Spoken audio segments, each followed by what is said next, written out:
없음으로 있음을 채우다. 로마서 10장 4절부터 9절까지 보겠습니다. 로마서 10장 4절부터 9절까지입니다. 그리스도는 모든 믿는 자에게 의를 이루기 위하여 율법의 마침이 되시니라.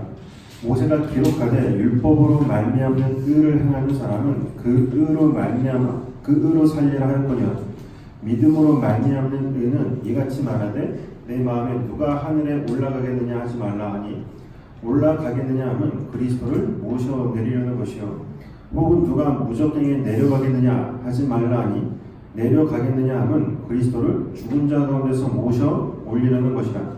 그러면 무엇을 말하느냐? 말씀이 내게 가까워 내 입에 있으며 내 마음에 있다 하였으니 곧 우리가 전파하는 믿음의 말씀이라.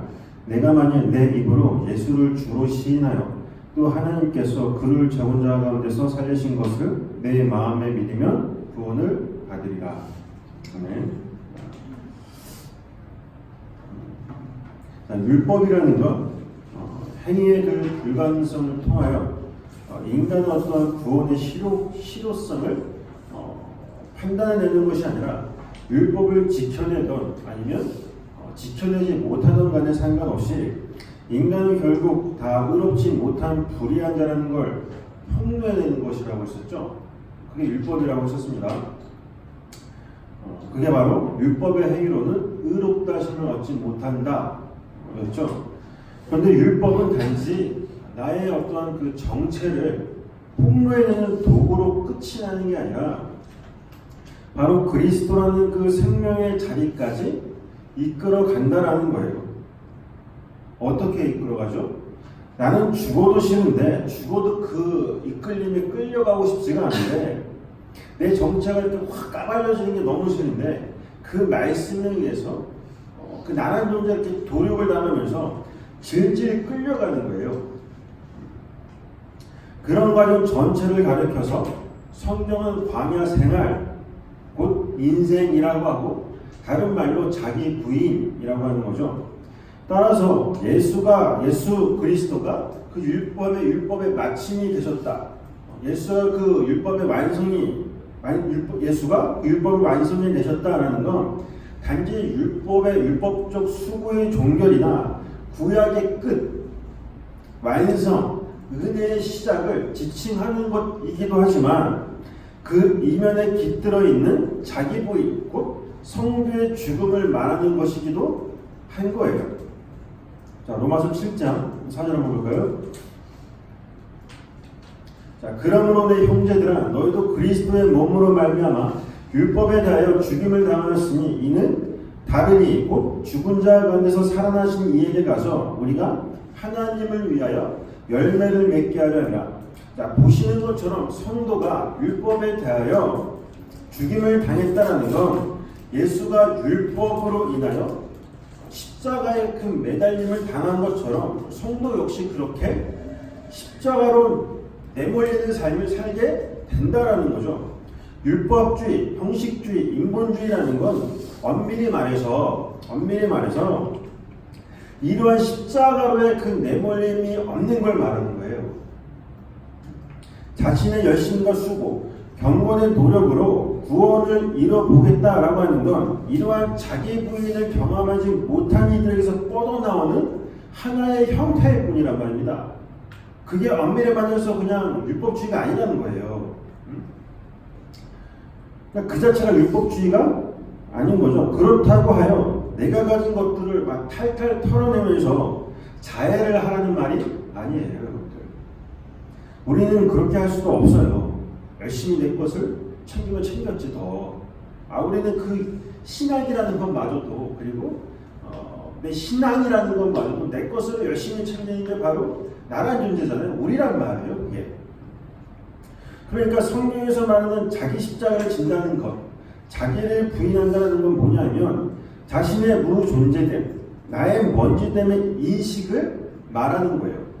그건 나라는 존재 어떤 자의식에서 비롯된 것이 아니라 본질적인 존재, 그 있음을 통하여 나 없음을 인지하게 된다는 말이에요. 저는 지금 불교의 뭐 연계법이나 노자의 어떤 순환사상 아니면 하이데거의 어떤 뭐 존재론을 이야기하는 거 아니에요. 그건 똑같은 이야기하거든요. 그것들은 반대로 전부 자신의 없음을 통한 있음, 그 존재됨을 이야기한단 말이에요. 그런 것들 전부 다. 정반대예요. 그리고 그들이 말하는 그 있음이라는 건 바로 신적 존재로서의 나를 지칭하는 거예요, 여러분들.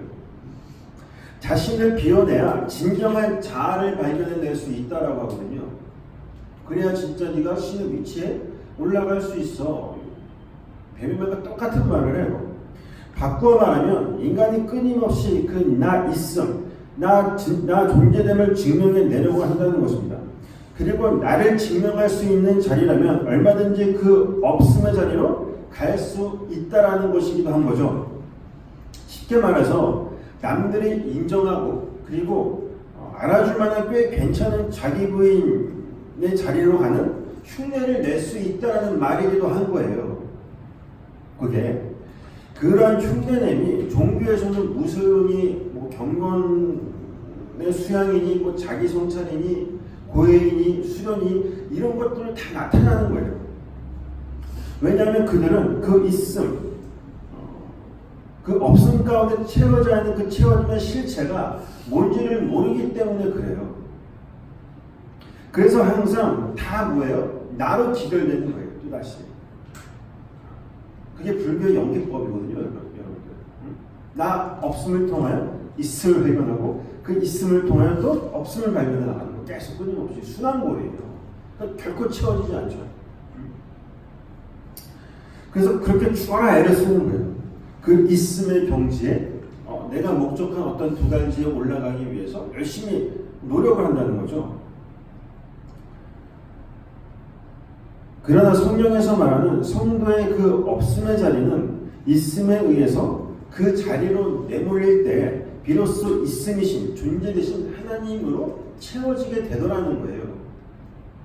아, 하나님만 진짜 존재군요. 하나님만 참이군요. 진리군요. 이렇게 그걸 믿음을 통하여 우리가 하나둘씩 알게 되어가는 거예요. 이 인생을 통하여서. 그리고 그걸 영광이라고 하는 거예요. 진짜 영광. 없음을 통하여 그 있음이 증명되어지는 거. 그걸 알게 하시기 위해 있음이신 그 하나님이 말씀으로 이 세상이라는 공허의 자리, 그 없음의 자리로 내려와서 그 없음이 되어 죽는다는 것, 그 없음, 공허가 돼서 구분께서 모든 걸 다 끌어안고 죽어버렸다는 이야기예요. 그건 다른 말로 너희는 그렇게 죽어야 진짜 그 있음이 될 수 있어라는 그런 말이기도 한 거죠. 그렇게 죽고 그 없음 안으로 들어가서 당신을 꽉 채워내어 있음으로 만들어내시는 거예요. 그걸 구원이라 하고 복음이라고 하는 거예요. 이 혼돈하고 공허하고 흑암뿐이 내 안에 아무것도 없는 없음이라는 그 실체 안에 진짜 생명, 그 빛, 그 진짜 물, 그거를 내 안에 꽉 채워내시는 거니까요. 자, 로마서 8장 1절 한번 볼까요? 그러므로 이제 그리스도 예수 안에 있는 자에게 결코 정죄함이 없나니 이는 그리스도 예수 안에 있는 생명의 법이 죄와 사망의 법에서 너를 해방하였습니다. 자신을 그렇게 없음의 자리로 내놓는 죄와 사망의 법이 담고 있는 내용이 뭔지를 온전히 깨닫자 그게 생명의 법으로 바뀌더라는 거예요. 이거 저희가 배웠었잖아요. 어디서? 존재이신 그리스도 예수 안에서. 그것이 사도 바울이 말하는 그리스도가 모든 믿는 자에게 의를 이루기 위해 율법이 마침이 되었다. 율법을 완성해 내셨다라고 하는 거예요. 그리고 그러한 율법의 마침은 있음이신 하나님의 은혜, 그 사랑으로 모두 그렇게 귀결되더라는 거예요. 수련되더라는 것입니다. 성도는 그 사랑을 알아보는 거예요. 이생 속에서. 로마서 13장 8절 한번 보세요. 피차 사랑의 빛 외에는 아무에게든지 아무 빛도 지지 말라. 남을 사랑하는 자는 율법을 다 이루느니라. 간음하지 말라, 살인하지 말라, 도둑질하지 말라, 탐내지 말라 한 것과 그 외에 다른 계명이 있을지라도 내 이웃을 내 자신과 같이 사랑을 하신 그 말씀 가운데 다 들었느니라. 사랑은 이웃에게 악을 행하지 아니하나니 그러므로 사랑은 율법의 완성이니라. 자, 여기서 말하는 서로 사랑의 빛 외에는 아무 빛도 지지 말라는 건 하나님의 사랑을 받아서 내가 빛을 줬기 때문에 야, 다른 사람을 나도 그렇게 하나님처럼 예수님처럼 사랑해야지, 그런 말이 아니라 성경에서 말하는 사랑은 인간 측에서 갚아낼 수 있는 성질의 것이 아니란 말이에요. 절대 그런 말이 아니란 말입니다. 그런 게 아니라 존재 자체가 사랑이신 그 하나님과 하나가 되어 그 존재, 그 있음 안에서 나라는 그 없음이 다 사라지고 그 사랑이 되면 하나님 안에 그 존재, 사랑에는 그 존재, 그 사랑이 되면 그 사랑으로 꽉 채워지는 그게 율법의 완성이다. 그런 말이에요. 지금 이게 간음, 살인, 도둑질, 탐심, 이건 다 어떤 살법 정도를 이야기하는 게 아니라 하나님 외에 다른 신, 곧 나라는 그 신을 섬기는 우상 섬김을 말하는 거예요. 그게 신부의 간음이고 하나님을 사랑하는 거고 하나님의 것을 자기 탐심을 위해서 열심히 도둑질하는 거란 말입니다. 그게 나의 이웃인 하나님에게 악을 행하는 거잖아요.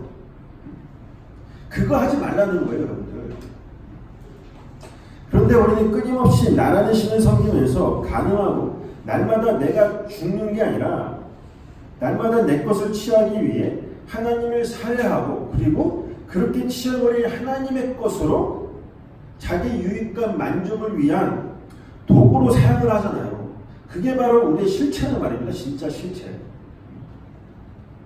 그런데 그러한 살해 현장에 그 음탕하기만 한 그 간음의 현장에 그리고 간거의 현장에 현장범으로 체포가 되어 율법이라는 돌이 날아와서 나를 죽일 수밖에 없는, 나는 그렇게 맞아 죽을 수밖에 없는데 거기에 그 은혜의 예수, 사랑의 예수가 덮쳐서 그 돌을 대신 맞아서 죽어버리는 거예요. 그걸 사랑은 율법의 완성이다 라고 하는 거란 말입니다. 진짜 그걸 그림으로 잘 보여주는 게 바로 시내산 사건이죠. 시내산에서 모세가 하나님의 말씀, 그 율법을 딱 받아내려오자 그 밑에서 이스라엘 백성들이 다 뭐하고 있었습니까? 밑에서 전부 금송아지를 만들어서 야 이게 하나님이야, 이게 신이야 라면서 열심히 제사를 드리고 있었단 말이죠. 그건 율법, 말씀이 딱 그들에게 임하자 이스라엘의 실체가 폭로당하는 걸 고스란히 보여주는 거예요. 그리고는 심판이 일어나죠. 하나님의 말씀, 율법이라는 건 너희들이 그렇게 열심히 지켜낼 수 있는 종류의 것이 아니라 그렇게 너의 불가능함을 폭로하고 심판하기 위해 주어진 것임을 보여주는 거예요. 그래서 첫 번째 돌판이 확 깨져버리는 거예요. 이거 너희 지키는 거 아니다. 이렇게. 그리고는 두 번째 돌판이 딱 내려와서 법궤 속으로 들어가서 그 위에 어린 양의 그 피가 뿌려지고 그들을 그 법궤가 앞장서서 그들을 끌고 가는 거예요. 그 두 번째 돌판은 이스라엘을 용서하는 은혜의 법, 곧 예수 그리스도를 상징적으로 보여주는 거잖아요. 그 법궤가 앞장서서 하나님 나라를 모형하고 있는 가나안으로 그 이스라엘 끌고 들어간단 말입니다. 너희는 너희는 그 은혜의 법 아래에 있을 때에만 존재할 수 있다라는 거, 구원받을 수 있다라는 거, 하나님 나라에 들어갈 수 있다라는 걸 보여주는 거예요. 그게 바로 율법 아래에 있는 자들을 하나님의 그 은혜의 법 아래로 편입시켜서 구원해내시는 율법의 마침이자 믿는 자들에게 이루시는 하나님의 바로 의인 거예요. 오늘 본문이 그 이야기 하는 거예요. 자, 그럼에도 불구하고 사람들은 여전히 자신들의 그 행위로 나란 존재의 그 가치 있음으로 율법 안에 담긴 내용을 모르고 그저 율법 준수를 통하여 구원을 이뤄낼 수 있다라고 여기죠. 바울은 그런 유대인들을 향해서 오늘 보면 5절에 율법의 대표로 상징이 되는 모세의 말을 인용해서 율법으로 말미암는 의를 행하는 사람은 그 의로 살리라 라고 말을 하고 있는 거예요, 지금. 이거 대부분의 그 신학자들이나 주석서들이 6절에 나오는 믿음으로 말미암는 의와 대조되는 구절로 가요. 여러분도 그렇게 보이죠? 그런데 그건 그런 말이 아니라 이 구절을 지역하면 이런 거죠. 모세는 율법으로부터 나오는 그 의를 행하는 사람은 그 안에서 산다. 여기서 말하는 행하다라는 이 단어가 포이에오라는 단어예요. 이 단어는 습관적으로 행하다, 수행하다라는 그 율법적 행함을 가리키는 플러스와는 다른 단어예요. 포이에오가 말하는 행함이라는 건 뭐냐면 하나님의 뜻을 이루기 위해 하나님이 행하시는 어떤 일들 있죠. 그 행함들. 그러니까 하나님의 열심을 지칭하는 게 이 포이에오라는 단어예요. 그러니까 하나님의 열심, 곧 은혜로 말미암아 율법을 통하여 나라는 실체를, 그 말씀, 그 율법을 통하여 나라는 존재의 그 실체를 직시하여 그의 의, 곧 예수라는 의가 필요하다는 거. 나에게는 진짜 그 예수는 필요하구나. 하나님의 은혜만 필요하구나. 그걸 깨닫게 된 자들은 그 의 안에서 산다라는 그런 말이에요, 이게. 여기에 한글 성경에는 빠져있는데 원문에 보면 5절과 6절 사이에 헬라어 접속사 대가 있어요. 그 대라는 게 뭐냐면 그러므로 라는 뜻이거든요.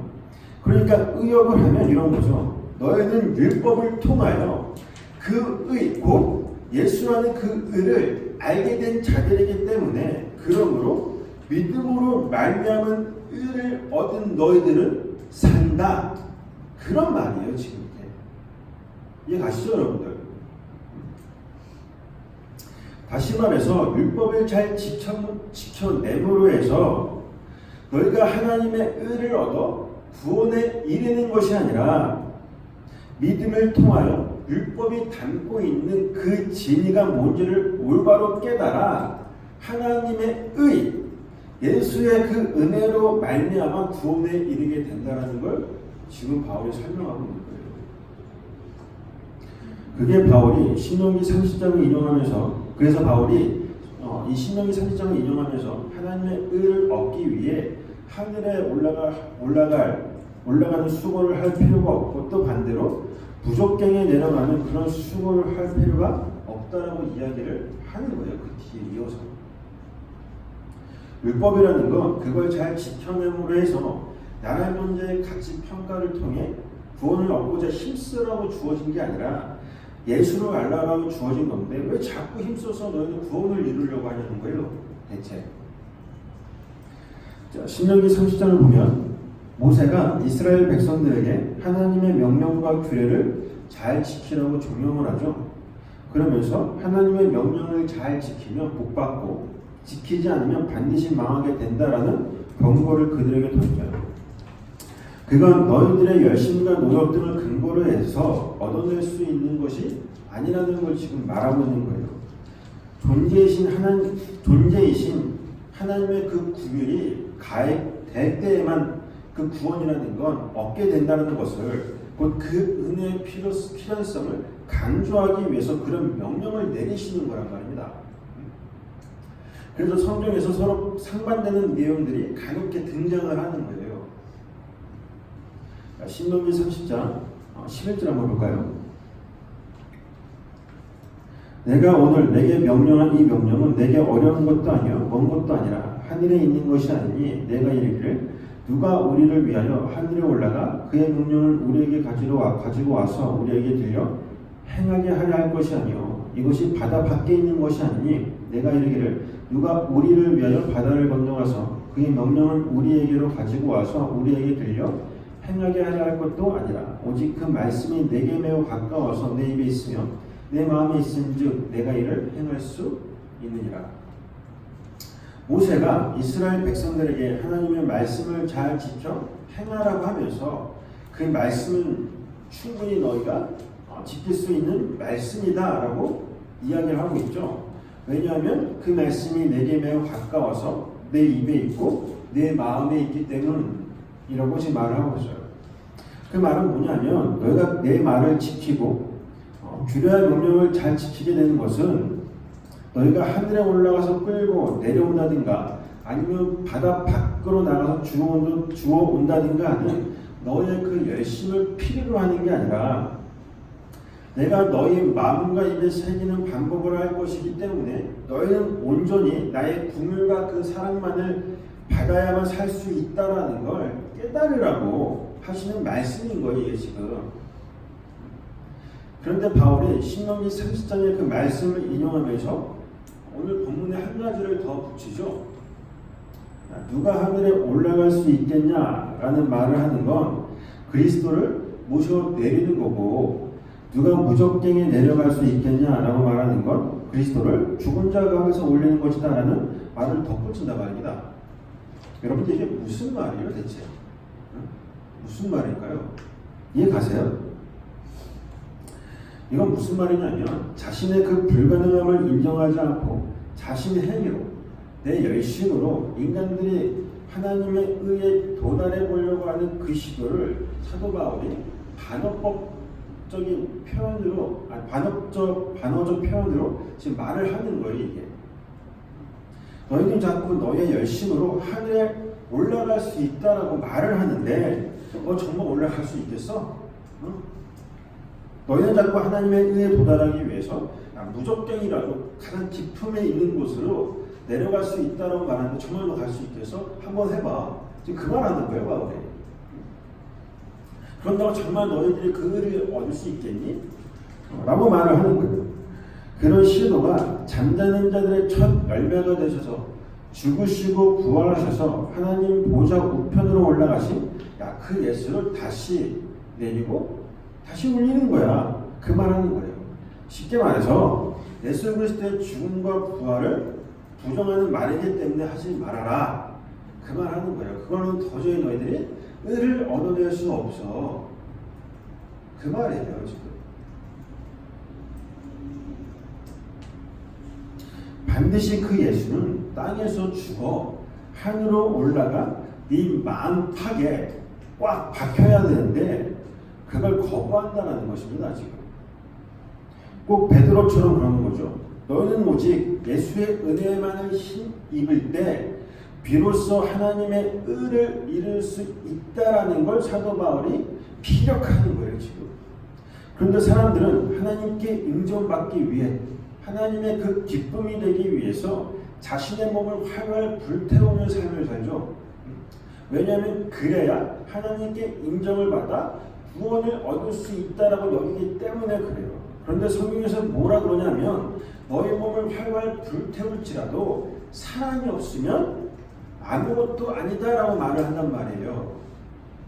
그건 너희는 그저 하나님의 사랑을 받아야만 하는 자들이지 너희가 그 하나님을 너희의 그 열심을 내서 사랑할 수 있는 종류의 것이 아니다라는 걸 이야기하는 거예요.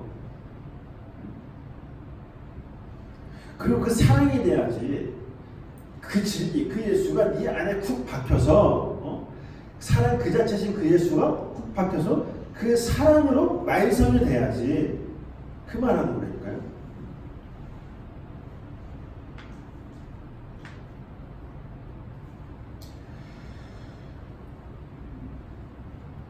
그러니까 아무리 너희의 힘으로 하나님을 사랑하기 위해서 몸을 불살르게 내어줄지라도 그건 모두 헛것이라는 거예요. 그럼 대체 어떻게 해야 하는 걸까요? 우리는. 자, 그에 대한 답을 바울의 본문 8절에 이제 제시를 하는 거죠. 자, 본문 8절을 다시 한번 볼까요? 자, 그러면 무엇을 말하느냐? 말씀이 내게 가까워 내 입에 있으며 내 마음에 있다 하였으니 곧 우리가 전파하는 믿음의 말씀이라. 자, 율법, 말씀이라는 건 너희가 수고하여 지켜내는 게 아니라 이미 너희 입에 있고 너희 마음 안에 있는 거야 라고 사도 바울이 이야기를 하고 있는 거죠. 먼저 말씀이 내 마음에 있다는 건 뭐냐 하면 나를 채우고 있는 그 헛마음은 사라지고 말씀으로 인하여 새 마음이 창조되는 걸 말하는 거예요. 곧 새 언약이죠. 그러면 사람의 마음, 헛마음, 그 옛마음은 대체 뭘 말하는 걸까요? 마태복음으로 가면 그 헛마음에 대해서, 인간의 마음에 대해서 예수님께서 잘 말씀을 해주시죠. 마태복음 15장 17절. 입으로 들어가는 모든 것은 배로 들어가서 뒤로 내버려지는 줄 알지 못하느냐. 입에서 나오는 것들은 마음에서 나오나니 이것이야말로 사람을 더럽게 하느니라. 마음에서 나오는 것은 악한 생각과 살인과 간음과 음란과 도둑질과 거짓 증언과 비방이니 이런 것들이 사람을 더럽게 하는 것이요 씻지 않은 손으로 먹는 것은 사람을 더럽게 하지 못하느니라. 바리새인들이 예수님의 제자들이 씻지 않은 손으로 음식을 먹었다고 음식을 먹었다고 하면서 바리새인들이 그들이 갖고 있는 그들이 세워놓은 장로들의 유전을 들이대면서 예수님께 따지죠. 예수님께서 율법 지킴의 그 행위로 그거를 음식으로 비유해서 지금 말씀하시는 거예요.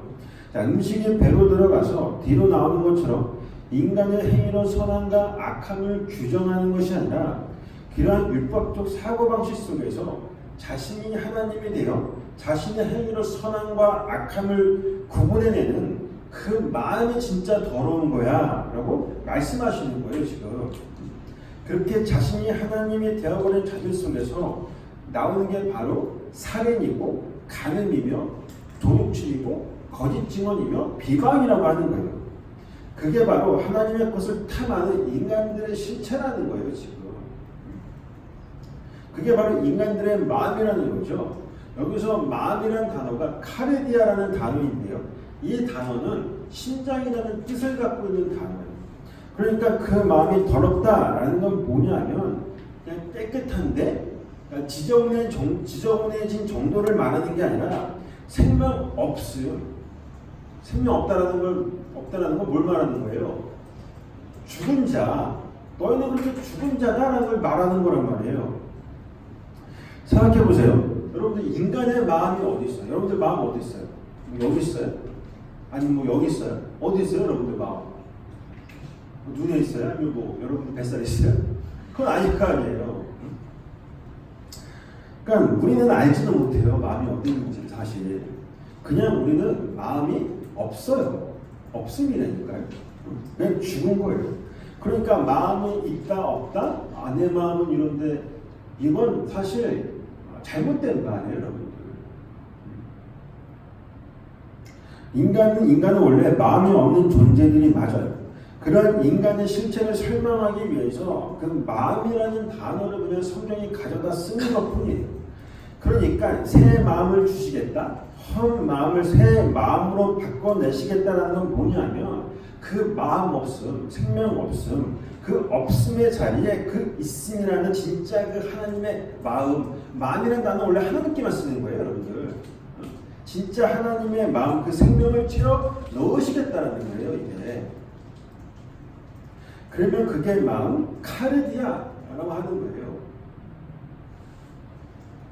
그러면 어떤 마음이죠? 바로 하나님의 마음, 바로 그리스도 예수의 마음이에요. 자, 빌립보서 2장 5절에 나와 있죠? 우리 한번 볼까요? 자, 너희 안에 이 마음을 품으라. 곧 그리스도 예수의 마음이니.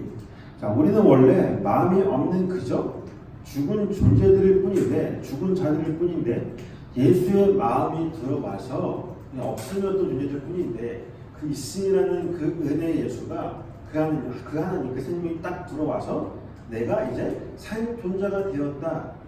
너희가 이제 산 존재가 되었다. 그런 말이에요. 어떻게 그렇게 되는 거죠? 히브리서 8장 7절 한번 보세요. 자, 첫 언약이 무음하였더라면 둘째 것을 요구할 일이 없었거니와. 보세요. 힘이 있다라는 말이죠, 이게. 첫 언약의 힘이 있다라는 말이에요, 지금. 그건 하나님의 첫 언약의 힘이 있다는 말이 아니라 예수로 그렇게 완성이 되지 않으면 그건 첫 언약, 그건 그 자체로 아무런 쓸모없다라는 말이에요. 아무런 의미가 없다라는 거죠. 그러니까 아무리 완벽하게 지켜내도 흠이 있다라는 거예요. 무슨 말인지 알겠어요, 여러분들? 그걸로는 완성이 안 되었으니까 흠이 있는 거니까 율법으로는 첫 언약으로는 여러분들 아무리 그걸 내가 인간이 잘 지켜내도 결국 흠 있는 존재들이 되니까요. 그 언약 자체 흠이 있기 때문에. 그러니까 율법을 통한 예수로 그렇게 완성이 되지 않으면 그건 절대 그냥 그거는 뭐 흠이 없는 게 아니라 흠이 있는 거예요. 하나님이 그 흠 없는 것들 받으세요, 안 받으세요? 안 받잖아요. 그러니까 율법으로는 구원을 얻을 수 없다는 건 그거 말하는 거예요, 여러분들. 그걸로는 안 된다는 거죠. 8절 그들의 잘못을 지적하여 말씀하시되 주께서 이르시되 볼지어다 날이 이르리니 내가 이스라엘 집과 유다 집과 더불어 새 언약을 맺으리라.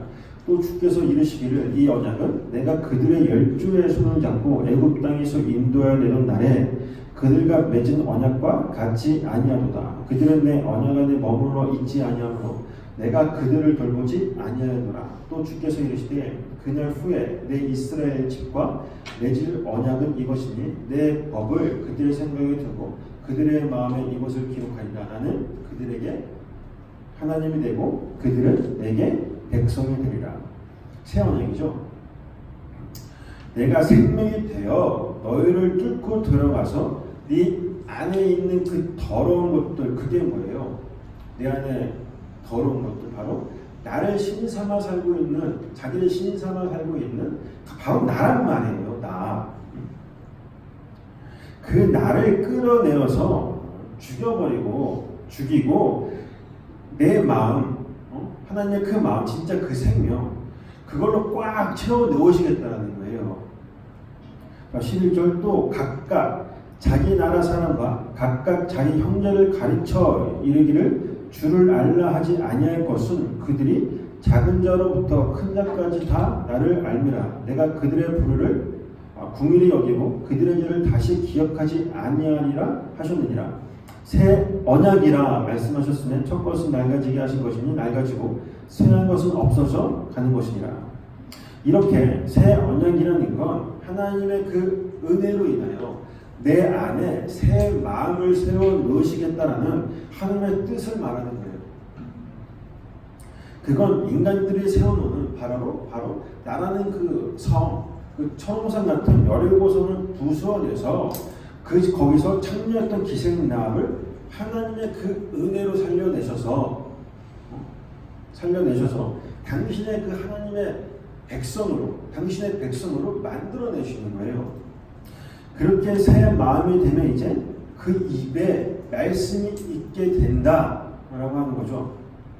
이게 무슨 말이냐면 그 전까지는 내 입으로 들어가는 것으로 열심히 너희들이 먹고 살았지만 이제는 진짜 그 말씀, 그 진리로 인하여 살게 된다라는 말이에요. 자, 마태복음 4장 한번 볼까요?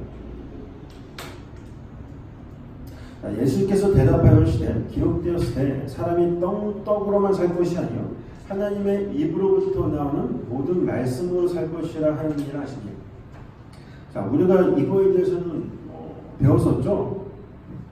지금까지 우리는 그 예수라는 은혜의 떡이 아닌 율법이라는 떡, 내 가치와 내 자존심, 내 탐심을 위해서 열심히 내가 생산해 놓은 그 떡을, 먹기 좋고 보기 좋은 그 떡을 먹으면서 우리 배를 열심히 채워왔잖아요. 지금까지.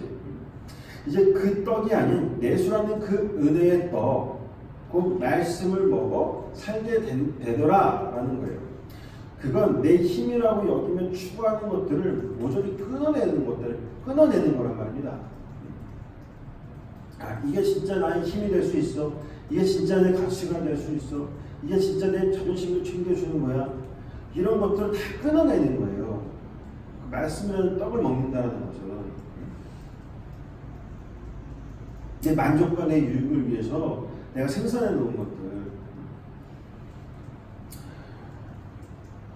그런데 우리는 그걸 알면서도 끊임없이 때로는 뒤돌아서서 그 떡을 추구하죠. 계속해서 내 배를 채우기 위해서 떡을 만들어 먹어요. 그러한 말씀이 되지 않은 입, 그 입을 가리켜서 야고보는 이렇게 표현을 하죠. 야고보서 3장 6절 혀는 곧 불의의 색이라. 혀는 우리 지체 중에 온몸을 더럽히고 삶의 수레바퀴를 불사르다니 그 사는 것이 지옥불에 나느니라. 자, 이건 단순히 여러분들 말 조심해야 된다, 함부로 입 놀리면 지옥 간다, 그런 말이 아니에요. 그런 말이 아니라 여기서 말하는 혀, 이게 글로사라는 뜻이거든요. 글로사라는 단어예요. 이게 말이라는 뜻이란 말입니다. 고린도 후서에서 뭘로 번역이 돼요? 방언이라고 하죠. 그러니까 새 마음이 그러면 그 말이 어떤 말이겠어요, 여러분들? 바로 새 마음이 되지 않은 곧 하나님의 마음, 그 생명이 없는 자들이 내뱉는 생명 없는 말을 뜻하는 거예요. 그러니까 그건 다 죽이는 말이다, 그런 뜻이에요 지금. 여러 종류의 짐승과 새와 벌레와 바다의 생물은 다 사람이 길들일 수 있고 길들여 왔거니와 혀는 능히 길들일 사람이 없나니 쉬지 아니하는 악이요 죽이는 독이 가득한 것이라. 그들이 내어놓는 그 말은 악이고 독이 가득한 혀라는 거예요. 그러니까 이게 지금 뭘 말하는 거예요? 바로 뱀의 혀, 뱀의 말이라는 거예요. 뱀의 말이 뭐예요, 여러분들? 뱀이 했던 말. 야, 너도 한번 해봐. 너도 그 선악과 먹어서 하나님처럼 될 수 있어. 하나님처럼의 그 삶을 살아봐. 이게 뱀의 말이었단 말이에요. 뱀이 여러분들 하나님을 모르는 게 아니에요. 하나님을 알았어요. 그리고 하나님의 말씀도 알았다니까요, 뱀이. 그런데 그 말씀을 이용해서 자기 유익을 챙겨가신 게 바로 뱀이에요. 그래서 예수님께서 바리새인들을 보고 야, 이 독사의 새끼들아 라고 욕을 하신 거예요. 그들을 가리켜서 말씀을 가지고 자기 확장의 도구로 사용함과 동시에 그 말씀으로 다른 사람에게도 야, 너도 한번 해봐. 이 말씀을 한번 이렇게 한번 살아봐. 하나님처럼 될 수 있어. 너도 이렇게 하면 구원을 얻을 수 있어. 라고 뱀처럼 전했단 말입니다. 그들이. 그게 뱀의 말이고 뱀의 가르침이에요. 그러니까 여러분들이 바리새인들을 우리가 욕할 거 하나도 없는 거예요. 원래 우리가 그러고 있잖아요. 열심히 때로는. 바리새인들 보고 외식하는 자라고 예수님께서 말씀을 하시죠. 성경에서 말하는 그 외식이라는 건 뭐냐면 하나님의 형상을 근사하게 흉내내는 걸 말하는 거예요. 진리를 말하는데 그거 가지고 내 가치, 내 자존심을 향상시키고 그것과 동시에 그걸로 남도 가르치는 걸 말하는 거예요, 여러분들. 그게 외식이라니까요, 성경에서 말하는. 다른 게 외식이 아니에요. 바리새인들이 뭐 했습니까, 여러분들? 남들 가르쳤어요, 그 말씀을 가지고. 그러니까 근사한 자기 부인의 형태를 띤 자기 성취, 그걸 외식이라고 하는 거예요. 9절, 이것으로 우리가 주 아버지를 찬송하고 또 이것으로 하나님의 형상대로 짐을 받은 사람을 저주하나니. 보세요. 그런 말로 그 말씀, 그 진리를 통하여 얼마든지 하나님을 자기들이 내뱉는 그 말, 뱀의 말을 통하여 얼마든지 하나님을 찬송할 수 있다는 거예요. 그리고 그 말로 가르친다고 하는 거니까요. 그러니까 여기서 말하는 하나님의 형상대로 지은 사람을 판단한다는 건 뭐냐 하면 그냥 내 마음으로 내가 그냥 사람을 정죄하고 판단하고 그런 말이 아니라 생명 없는 그 말로 그에게 진리가 될 수 없는 그 말을 전하는 걸 말하는 거예요. 그게 그 사람을 저주하는 거지 뭐겠냐고요, 여러분들. 그 진리가 아니, 그 말씀 담고 있는 그 내용 진짜 진리를 말하는 게 아니라 다른 말, 다른 복음을 전하면 그 사람을 저주해야 되는 거니까요, 그게. 그러니까 성경은 함부로 가르치는 게 아니에요, 절대. 내가 그 진리가 되지 않으면. 내가 그 진리와 하나가 되지 않으면 성경은 함부로 가르치는 게 아니라니까요, 진짜. 그래서 저도 가끔 이렇게 막 말을 하면서도 두려워요. 원고를 막 써 내려가면서도 몇 번인가를 확인해요. 그래서 했던 말 또 하고 또 지우고 다시 쓰고 야 이게 맞는 거야 틀린 거야 검증해 나가고 50분 설교하는데 이틀을 하래요. 어쩔 수 없죠. 그래서 또 확인하고 또 확인하고. 여러분들에게 내가 잘못 가르치면 여러분들은 그냥 내가 져줄 수 없는 거예요. 여러분들한테 죽으라고.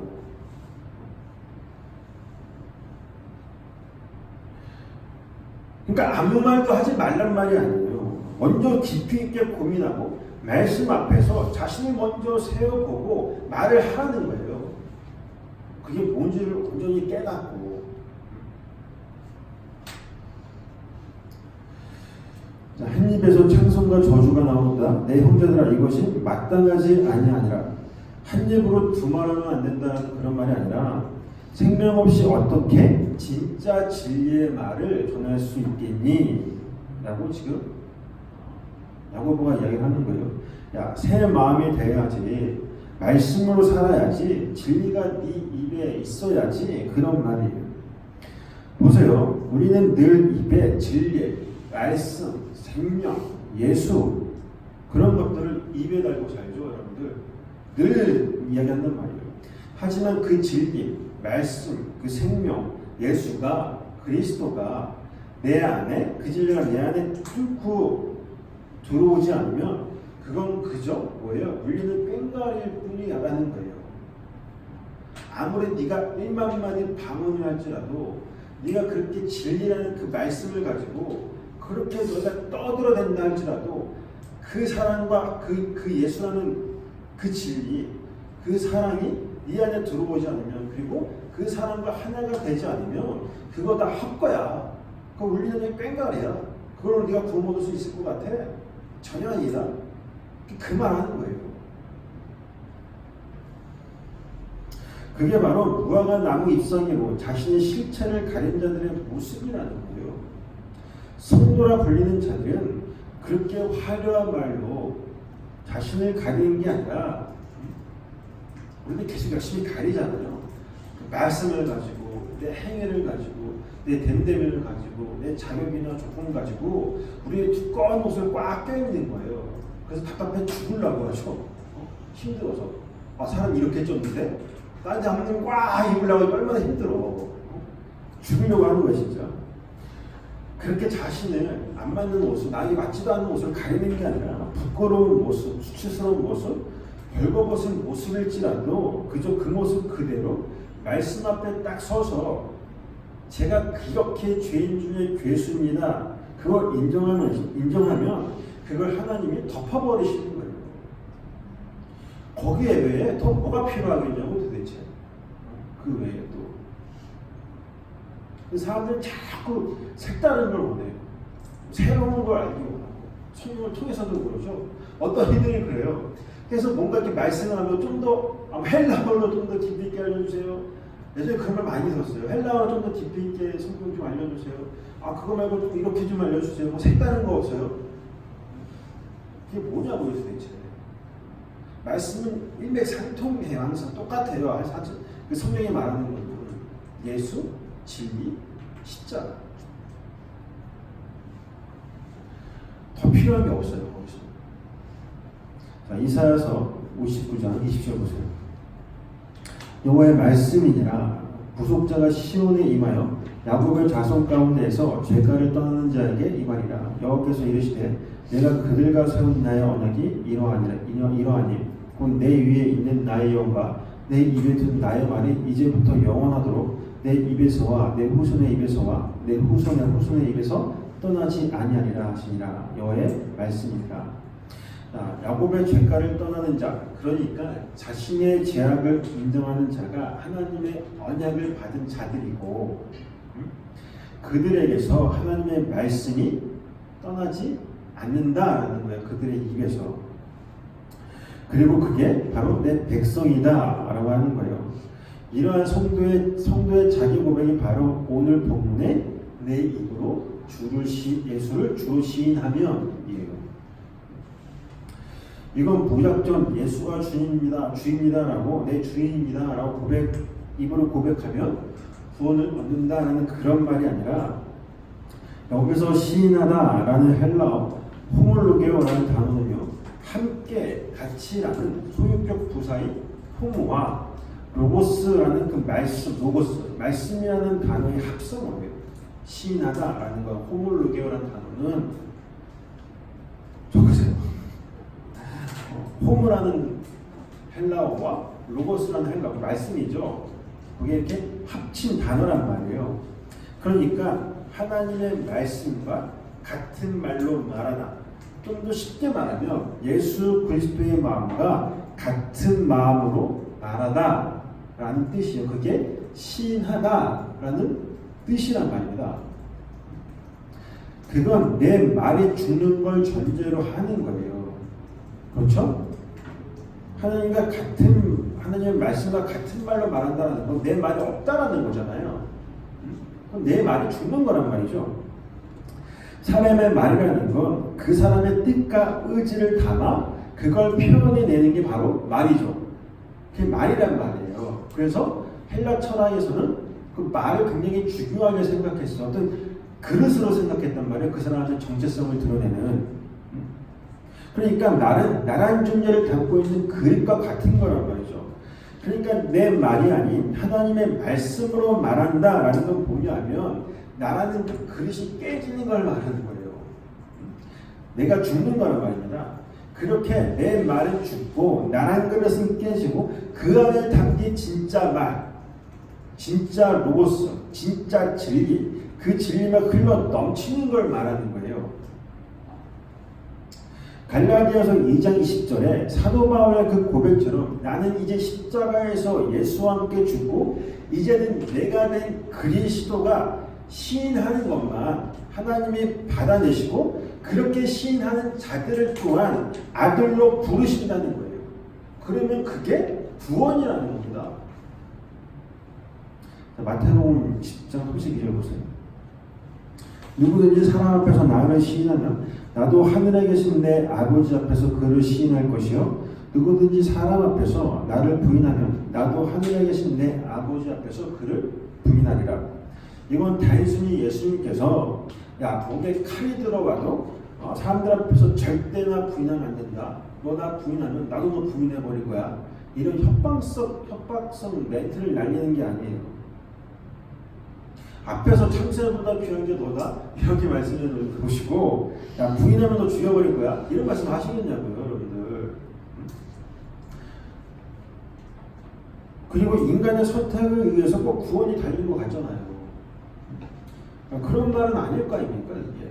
그러니까 여러분들 성경을 생각하면서 봐야 돼요. 그러니까 쭉 읽어 내려가면 아무런 소용이 없어요. 보세요.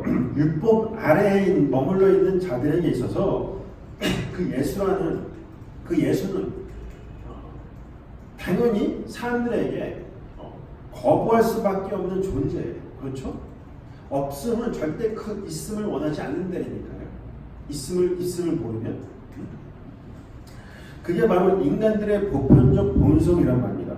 그런데 그들 중에 어떤 이들이 그 예수를 주라고 고백하더라는 거예요. 그 하나님의 말씀을 인하여 새 마음이 되어 진리의 말을 하더라는 거예요. 그 하나님의 말씀과 똑같은 그 말을. 그런데 그 고백은 너희가 하는 게 아니라 내가 한다는 거예요. 여기서 나를 시인하면 이라는 어구 호몰로게오 에모이를 지역하면 뭐냐면 내 안에서 같은 말을 하다. 그러니까 하나님의 그 생명을 받아 그 생명과 하나가 된 자는 그러한 고백을 내어놓을 수밖에 없으며 그 고백 또한 내가 하는 게 아니라 하나님의 뜻에 의하여 하나님의 그 의지로 말미암아 고백하게 된다는 거예요. 그게 내 아버지 앞에서 그를 시인한다라는 말이에요. 그게. 그런데 그와 같이 사람들 앞에서 나를 부인하는 자들 역시 하나님의 뜻에 의해 그렇게 된 자들이라는 거예요. 지금 밑에 있는 구절도. 자, 33절을 보시면 부인하다라는 이 아르네오마이라는 이 단어가 가정법 과거 3인칭 단수로 쓰여져 있어요. 이건 뭐냐면 그냥 과거에 이미 정해진 어떤 일이라는 거거든요. 여기 자체가. 그러니까 예수라는 은혜를 거부하는 건 역시 사실 사람들의 의지로 거부하는 게 아니라 이미 작정된 일, 정해진 하나님의 뜻에 의해 그렇게 부인하게 되더라는 것입니다. 그러니까 이건 뭐냐면 하나님의 은혜를 설명하는 거예요. 창세적 언약. 너 부인하면 나도 너 부인하고 죽여버릴 거야. 지옥 보낼 거야. 그런 말이 아니라 결국 모든 건 하나님의 그 언약 아래에 하나님의 은혜 아래에 있다라는 것입니다. 모두 내 그 없음이라는 이 자리마저도 결국. 그러니까 성도의 없음은 그냥 없음, 그냥 텅 빈으로 끝이 나는 게 아니라 있음을 채우기 위한 하나님의 긍휼이요 방편이라는 거예요. 바로 하나님의 그 언약 아래, 창세전 언약 안에 그 없음조차도 다 내포되어져 있는 거란 말입니다. 그 계획 아래에서. 따라서 성도는 그 없음의 자리에서 하나님의 은혜를 발견하게 되는 거예요. 그리고 그때 바로 예수를 주라고 시인할 수 있는 것입니다. 진짜. 여러분 역시 이 역사 속에서 그 없음이라는 그 자리로 공허하고 혼돈하고 흑암이 깊은 어두운이 그 자리로 내몰리는 거예요. 바로 하나님께서 지금 여러분이 처한 현실이 어떻게 보면 때로는 나빠 보이고 그리고 상황이 힘들 수 있어요, 여러분들이. 하지만 그 모든 것들을 결국 하나님께서 내 안에 그 새 마음, 새 언약을, 새 마음을 창조해내시기 위한 그 새 언약을 이뤄내시기 위한, 아니 엄밀히 말해서 원래의 마음으로 바꿔주시기 위한 창세전 그 완성된 여러분 나 있잖아요. 그 나를 완성해내시기 위한 그 마음을 하나님의 그 마음으로 원래 있었던 그 마음을 바꿔주시기 위한 하나의 도구로 사용되어진다는 걸 여러분들은 반드시 기억해내셔야 되는 거예요. 그거 없으면 이걸 모르면 여러분들은 계속 힘만 내는 거예요. 내 삶은 왜 이렇게 힘들어? 나는 왜 이렇게 가치 없어 보여? 나는 남들과 비교했을 때 왜 이거밖에 안 되는 것 같아? 이러고 있는 거예요. 따라서 여러분들은 이 세상 속에서, 여러분들의 그 인생 속에서, 이 역사 속에서 그 없음의 자리로 내몰려서 그 안에서 하나님의 은혜, 그 생명을 발견하여 하나님 나라를 사는 거란 말입니다.